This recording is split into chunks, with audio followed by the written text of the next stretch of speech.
see a Shezi. Ha! Yo, Bafet, welcome to our second episode. Proud to have with us Shezi, one of the best in the country when it comes to hip hop. If you're talking about wordplay or you're talking about great concepts and sticking with the concept throughout the song and still keeping you interested, one of the best at rapping where he's from, speaking his own story. Today, Remo Midlands ko Zone 3. Rulani has a foundation here where he teaches young ones golf, hockey and soccer. It's very beautiful to see these young ones being raised like this and having this as part of their childhood.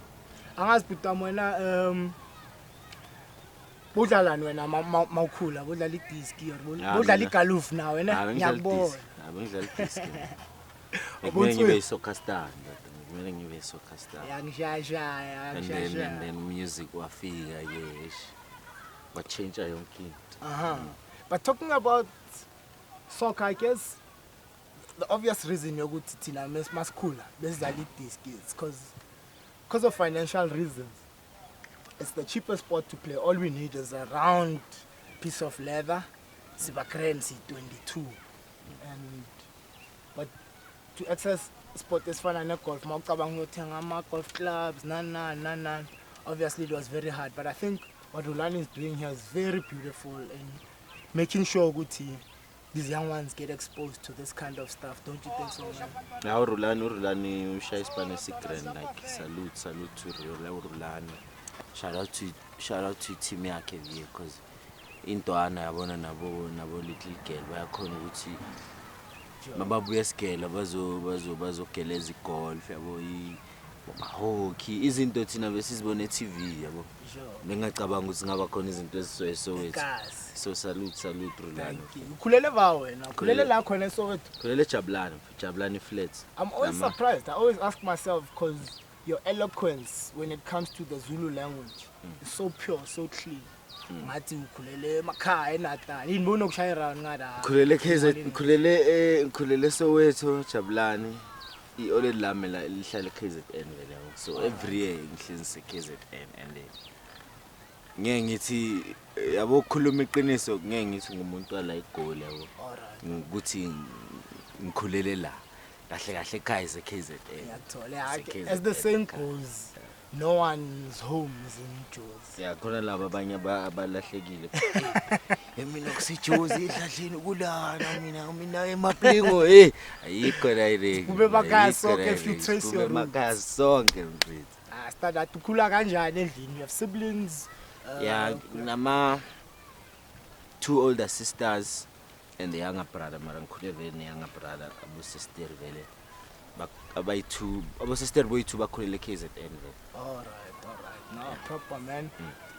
And when during childhood yakho udecide nini ukuthi even though ngitswemi ngedisk I'm better on the mic or I enjoy the mic more or I see myself making a better living through the mic. When did that transition happen? So idiski the challenge bekhona bengidefend yabo. So ngidefend and ngicord nayi so intanga zami bezizinde kakhulu. So uthi makumele sihead ibhola yabo lawo machallenge. Kuma trial thola ukuthi ngiyaphasa grand ematrialini kulama team aGroti. Ngaphasa kayi3 mara thola ukuthi ngina 16 ngidlala under 14 because of my height yabo.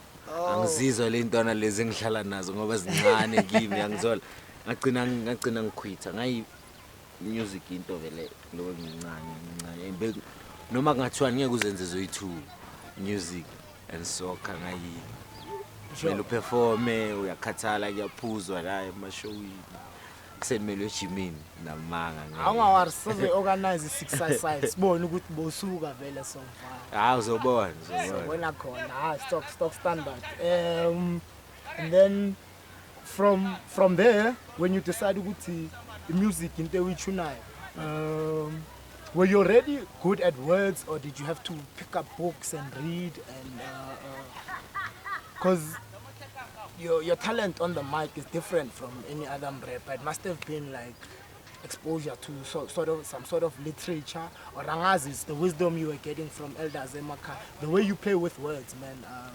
Yazi ukukhuluma iqiniso ukufunda incwadi ngiqale vele sengigrowth maybe last year nakhona. Sure. Like bengasiboni isidingo sokufunda incwadi until ngi-understand ukuthi hey as a writer kumele ufunde uzokhona ukuzwa eminye imiqondo yamanye ama-writer uyakhona ukufunda something from enye writer yabona uyakhona ukufunda into beyilawo ubala kodwa bongeke uyicabange wena uyakhona ukuyibona komunye umbhali yabo. Ngiyakuthola, so it's more of a talent. So sejabulani and then you want to make it through. All I know is Indawo is one of the biggest hip hop spots now. So I'm guessing you had to make your way through that local circuit. What are your highlights? Let's cut to Kula, trying to be exposed and growing your own brand.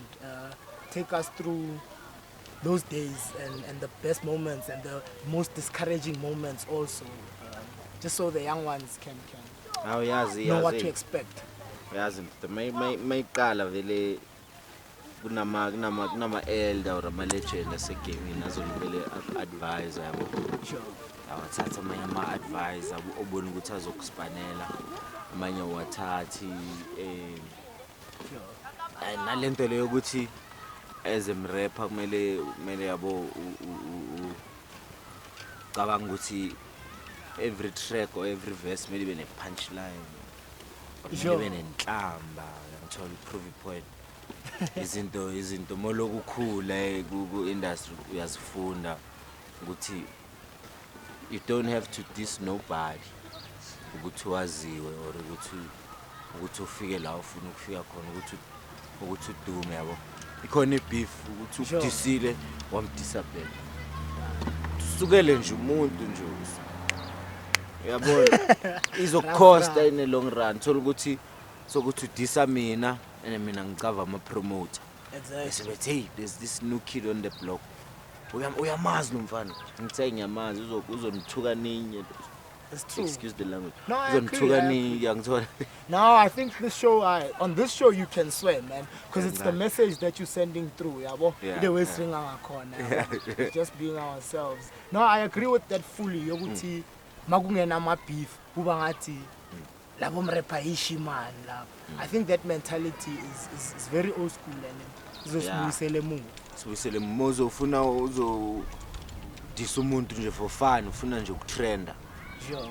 Nayi lento ayispani ngoba ufaka enye dent ku career yomuntu yabo uzoluza amanye amafan akhe yabo uzoluza nezinye ipani ngaleyo distract ngaleyo yabona nana ujeni kune bathini exploitation ngithola kumele samele usalute uthobela umthetho yabona for ukuthi udle nawe yabo. That's true. For lawo ma booking ngiyangithola. Exactly. And talking about ukudla, most of us, most rappers these days believe ukuthi, not maybe less so these days. We used to believe ukuthi ugawule grand.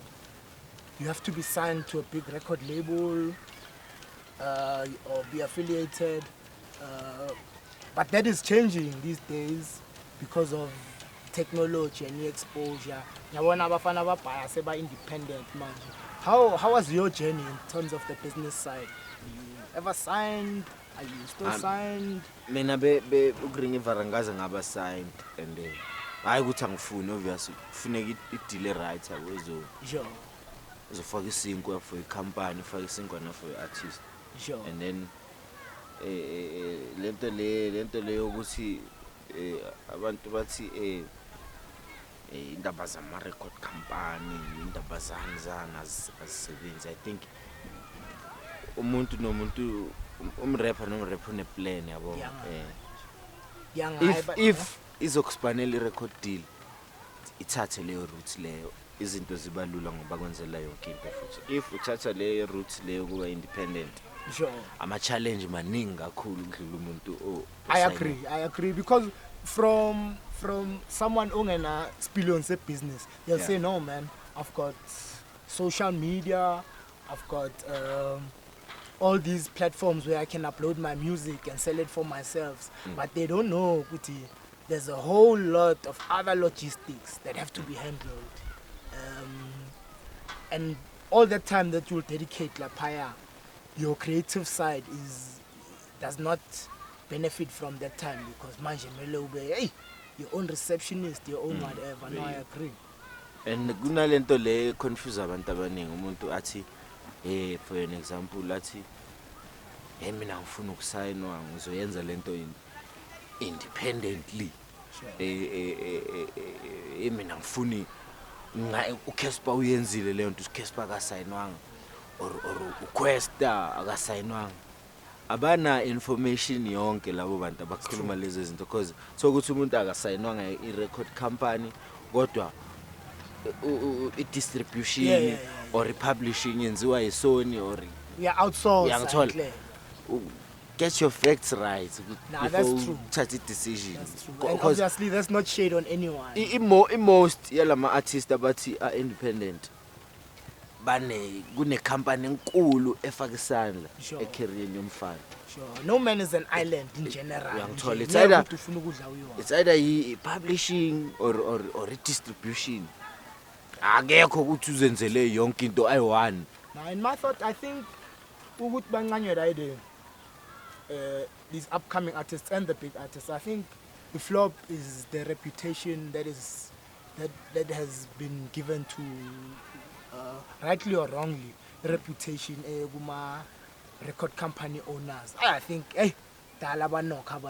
cool, and I think that's where the problem is, and that's where abantu bazokawateka khona. So I agree with you. I think abafana nje bafunda ama contract abo grand la offerwayo batholi advice, and it's not always a bad decision to be signed. It's like all of these people working for all these other companies. Most of the artists are famous eMzansi. Ama artists ake assigned. Sure. Most of them. So lento le ukuthi independent mele ucabangisise mrap. Mele ucabangisise decision. I assume ukuthi ama record label, they came running when you put out your big tracks from Slender, Misunderstanding, Siswe Makeup. You even got featured on a huge track, no Casper, no Ricky Rick, Lebe Show, Major League Business. Did the record labels come flocking, and what was it like, and how is it like?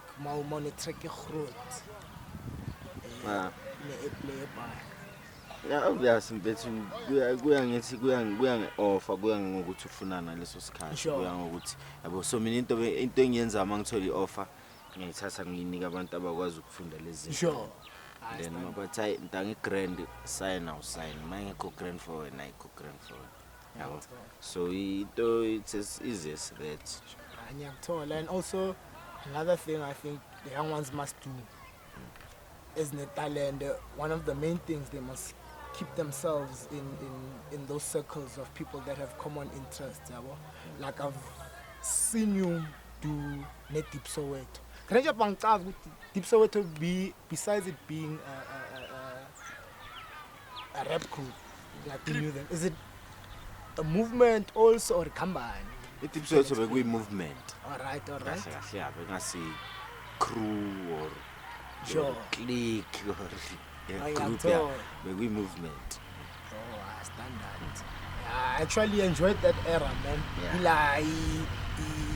Pagamisi flag in that era. It was very big, and I really enjoyed that. Actually, personally myself, I like it when you listen to someone's music and you get their story, not someone trying to. You feel like not listening to someone and you feel like they're imitating someone else. And that's actually what I enjoy the most about music. Wow. Yeah. And sending out a message, like itrack yakho boyishayina le out le poet Makafula Villa guys. Funny enough, that track is probably like 2 years old. But it's so relevant in this era. Angazi bayibizani, this huge movement that the ladies have. I think it's very relevant. What inspired that track? And please tell the people about that track. If Le track enough is enough. Shuthi Sure. ikhuluma nje about ukuhlukumezeka kwabantu besifazane nencusi yabo. sure. Wonke amacheri abusisi nencusi ezishonile ngalento le violence against bona yabo. Sure. Shuthi le track ithi sekwanele. Check it out on YouTube. Shezi, and the name of the track is Enough. It's a very relevant track and a very beautiful song. How did you get to work with him? Bomcava velo. Sicavana ama-artistic kakhulu sihlangana emashowini. All right. Yeah, sihlangana emashowini. Sihlangana emashowini yaqala naye Sure. i-working relationship yethu. Tola, and your big track that's doing the rounds now. It's good, it's nice. I like Shaka cool, yeah. Yeah. Ngayizwa, to be honest, mina ngayizwa qala back to the city. Hlanyisa crowd kakhulu. Hlanyisa crowd kakhulu. Tell me about that song, man. Isampuli mfethu ka. Sure. Isampuli yes good is nice. So yeah, see. We series sitcom yabo. Big actor the late Joe Mafela yabo.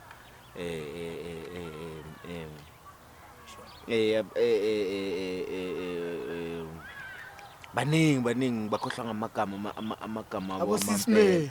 mara ngifuna uDave umam Dave nihlomuka yangithola ngifuna lamagama abamampela hayi la akwama character ngithi imbungulu babuJoe Mafela Sisme definitely The ones in the background. so ngifuna lawa mampela so bekuyi favorite yama shandis bengwabukela nginto No, I can tell it was your namanje favorite ngisayibukela because, ngisale kuyilanda because YouTube nje even in another song unenye punchline ekhuluma ngosisme ngeke sisho because it's a bit hayi akunanhlamba no, not vulgar in that sense, but yeah, no, it's proper stuff, man. And in general, where your social media handles, please tell the people out there ukuthi mabafuna ukufollowa kuma social media, or are you even on social media benze kanjani? Twitter @sia_shezi Sure. same klama ku Instagram sia_shezi Sia space Shezi ku Facebook ngine page eli1 uzolibona ngama followers lelami uzobona boSia Shezi abaningi mara lami uzobona ngama followers I'll catch you uzoyifaka lapha maka yeah ne fan page personal page ayisekho kuna le fan page nje it's about music akunazinto uyabona music ispan nje check me out Banifuna ukumshela ngicela ngam inbox Check me out. ushadile bafethu. And something very exciting that excites me also, your upcoming event, man. Your event Soweto Theatre. Is it your birthday on that day? yeah I birthday stand that. I know. yami, So zane birthday cake, yeah. So zane birthday cake ne juice. yeah Tell us about the event, man. Are you performing alone with a DJ? Come on. 10 November So Soweto Theatre amatikiti atholakala soweto-theatre.com or web ticket ekasiba prefer izinto ezi straightforward uzowathola Pick n Pay Pro izinto zama web ticket nama .com abasifune kasi side Shoprite or ubachela ukuthi so uzowathola Pick n Pay bafethu. Is it cheaper? Is it the same price at the Yeah, door same on the price, day? same price. Standard asifikeni bafethu kube mnandi. One man show la ngizoshaya ama track wakudala nama track amasha azoba khona kule album ezwakalayo 10-piece band engento ningakaze nayibona like Izani le album? next year Standard. next year Tops. You have any interesting features that you wanna mention to us that will be on the album? mina kube surprise mina kube surprise akumelanga No, standard. Ngibonge kakhulu baba. Yeah. Awuthi sibangene sodlala igolf kancane sibone ukuthi ubani osukayo between mina nawe. ngicala golf mara Ngiyadlala nami So, abazosifundisa ngayo. Babona, ngiyabonga. bafela As Mandela said in the words of Mandela, welele. But the beat is kinda nice, the beat is kinda sick, but funeke clap banger. Mina ngithunga zongitshela, I do as I please, ngenza into engifuna ukuyenza. Yes, yilo mrepo nganasweka getho kakhulu aboduthi ngiyabanyela nje ngiyadelela bafethu I think kule weave yakabonanga ngibona inkwethu